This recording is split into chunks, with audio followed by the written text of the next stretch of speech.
Bonjour tout le monde, soyez les bienvenus sur ma chaîne thématique santé, sécurité, environnement. C'est la première vidéo sérieuse que je poste sur YouTube.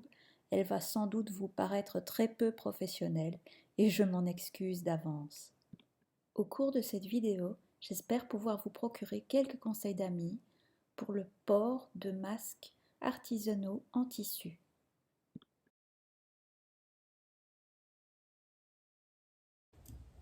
Bonjour, goedemorgen dames en heren. Aujourd'hui, nous allons apprendre à porter correctement un masque en tissu artisanal.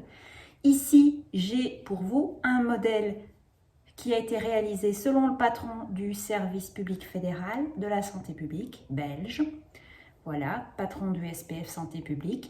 C'est un type de masque à poche. Il est composé d'une couche extérieure, d'une couche intérieure, si possible d'une couleur contrastée. Comme ça, on se rappelle où est l'intérieur et l'extérieur. Si pas, on note dessus. Vous êtes en train de porter votre masque. Que se passe-t-il? Vous respirez à l'intérieur du masque.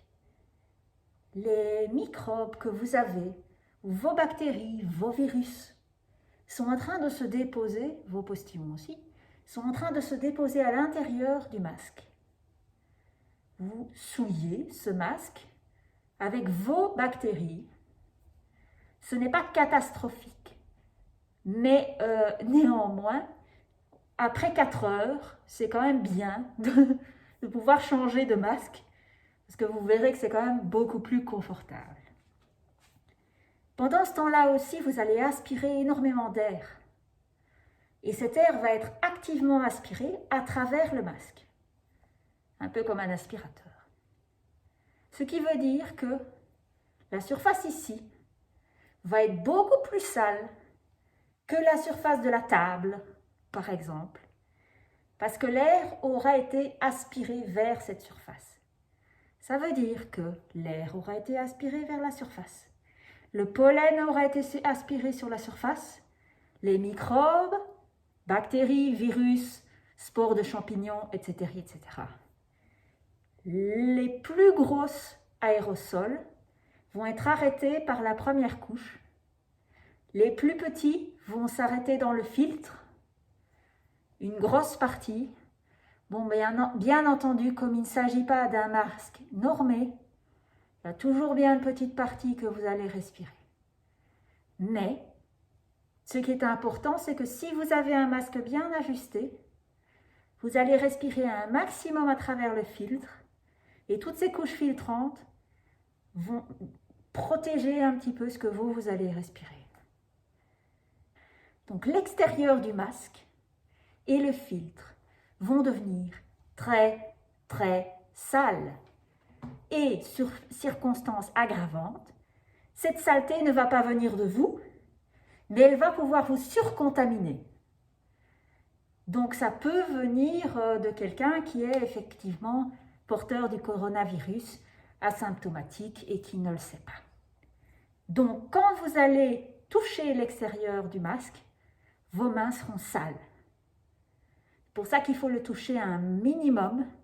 Il faut éviter que l'extérieur du masque ne soit en contact avec des objets propres, ou il faut éviter à tout prix de stocker l'extérieur du masque tel quel à côté d'une soufflerie, par exemple dans la voiture, les bouches d'aération, au-dessus d'un radiateur, très mauvaise idée, l'air chaud monte et ça fait circuler l'air à travers le masque. Voilà, donc c'est important de garder à l'esprit que l'extérieur est sale, l'intérieur est plus si propre que ça, mais il est moins dangereux pour vous et il doit toujours être protégé. Une couche intérieure, une couche extérieure. Les deux forment une poche dans laquelle on glisse un petit filtre que vous voyez ici. Donc le filtre, qu'est-ce que ça peut être? Ça peut être ici une lingette découpée, ou bien un morceau de papier absorbant ménager, ou bien un morceau de papier toilette. Tiens, pour ça, ils sont utiles. Attention néanmoins, si vous utilisez du papier absorbant ménager ou du papier toilette, il est perforé. Donc, le but d'un filtre, c'est qu'il n'y ait pas de perforation sur la zone respiratoire. Ça veut dire que si vous mettez un papier toilette qui est perforé ici, vous allez devoir mettre une deuxième couche de papier toilette de façon à obturer les premiers trous et que les trous, s'il y en a, tombent à un autre endroit. Donc toujours faire en sorte qu'il n'y ait pas d'endroit avec des trous sur lesquels l'air peut passer de façon préférentielle. Toujours manipuler ce type de papier ou ce type de lingette avec des mains propres. Parce que je ne pense pas que ce soit une très bonne idée de stériliser ce genre de choses. La grosse partie des filtres ne sont pas stérilisables et donc ils sont à l'usage unique. Voilà, donc on va insérer le filtre. Ici c'est un nouveau, donc j'insère le filtre à l'intérieur. Si je veux insérer le filtre, si j'ai besoin d'une table, je vais d'abord désinfecter la table sur laquelle je vais travailler. Le but, c'est de travailler dans un environnement le plus propre possible. Donc une fois le filtre installé, voilà, vous avez votre masque qui a été lavé au préalable à haute température. Voilà, et on va pouvoir commencer à enfiler le masque. Vous verrez, c'est épuisant de respirer à travers un masque parce que vous avez une résistance à l'air. Je sais que certaines personnes ont déjà du mal à respirer en temps normal, soit parce qu'elles ont des problèmes d'asthme ou qu'elles ont une capacité respiratoire un peu moindre que les personnes normales. Je suis dans le cas moi-même, donc personnellement, j'ai dû tester quel matériel filtrant j'allais pouvoir mettre à l'intérieur de la poche, de façon à ce que je puisse quand même respirer pendant 1 heure, 2 heures, éventuellement faire une activité physique légère. Voilà. Donc, à vous de voir et à vous de tester. Ne partez jamais quelque part sans avoir testé votre résistance à la respiration à travers le masque, parce que vous risquez d'avoir un petit essoufflement comme moi ici alors que je suis en train de vous parler. Donc ça, c'est pour le choix du matériel filtrant. Ce matériel filtrant va devoir être changé ou lavé en fonction du type de matériel que vous utilisez.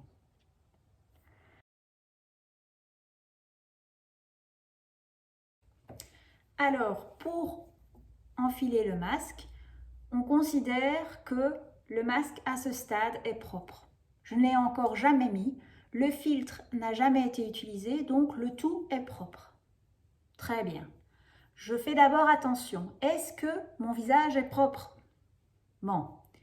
Le mieux est d'avoir un visage totalement propre. Donc surtout si vous avez eu un petit rhume pendant la journée, il est conseillé de se rafraîchir le visage avant de commencer à porter le masque. Vous verrez, ce n'est pas du luxe d'avoir un visage propre.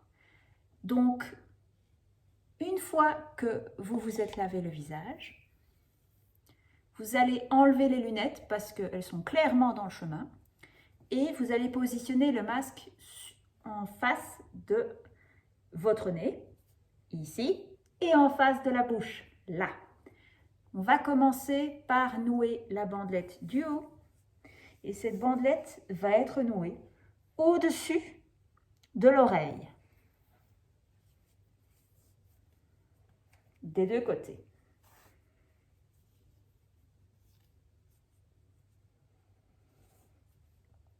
Voilà. Donc une fois que vous avez noué la bandelette du haut,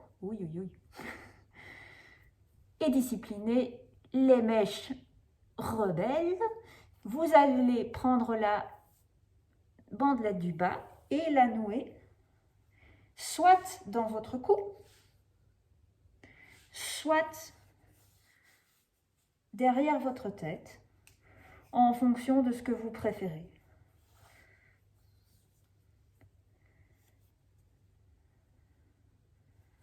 L'un ou l'autre est possible. Vous allez juste choisir la manière qui permet d'ajuster le masque au mieux. Ce qui est important, c'est d'avoir au moins une au-dessus de l'oreille et une en dessous de l'oreille. Comme ça, le masque est bien stable et va pouvoir être bien accroché en hauteur. À ce stade, vous allez commencer à l'ajuster. Donc, je rappelle, il est propre. Vous avez les mains propres aussi. Et vous allez le tirer vers le haut et vers le bas à la fois, de façon à l'ajuster d'une part autour de votre nez. Désolée pour les cernes, la nature ne m'a pas doté de grands... Vous verrez qu'il est aussi difficile de se maquiller dans ce genre de situation. Et vers le bas. Alors, si vous estimez que vous avez des fuites d'air vers le bas, vous pouvez éventuellement ajuster le masque avec des épingles. Voilà. Décidément, la mèche ne veut pas rester en place. Une fois que vous avez enfilé votre masque, plus ou moins, vous allez éventuellement rajouter vos lunettes qui vont se positionner au-dessus du masque et ici contribuer à l'ajustement du masque au niveau du haut. Pour vous rendre compte de l'étanchéité du masque, vous allez inspirer très fort et puis expirer. Vous allez ainsi sentir l'air chaud et sentir s'il y a des fuites. Alors, un masque. Si votre masque vous sert uniquement à protéger les autres, il n'est pas capital qu'il soit absolument étanche. Attention, cela reste une opinion controversée. Mais si vous voulez bénéficier de la protection marginale qu'il pourrait vous apporter par rapport à l'extérieur et aux pathogènes de l'extérieur, alors l'étanchéité devient capitale. À ce moment-là, vous avez très intérêt à faire attention à l'ajustement de votre masque.